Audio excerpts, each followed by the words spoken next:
अतिगुह्यतरम् देवी देवानामपि दुर्लभम् गोपनीयम् प्रयत्नेन स्वयोनिरिव पार्वती मारणम् मोहनम् वश्यम् स्तम्भनोच्चाटनादिकम् पाठमात्रेण संसिध्ये कुञ्जिका स्तोत्रमुत्तमम्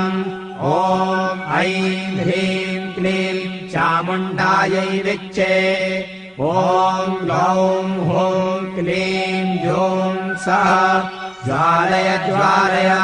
ज्वल ज्वल प्रज्वल प्रज्वल ऐं ह्रीं क्लीं चामुण्डायै विच्चे ज्वल हं सं लं क्षं फट् स्वाहा नमस्ते रुद्ररूपिण्यै नमस्ते मधुमर्दिनि नमः कैटवहारिण्यै नमस्ते महिषादिनि नमस्ते शुम्भहन्त्यै च निशुम्भासुरघातिनि जागतम्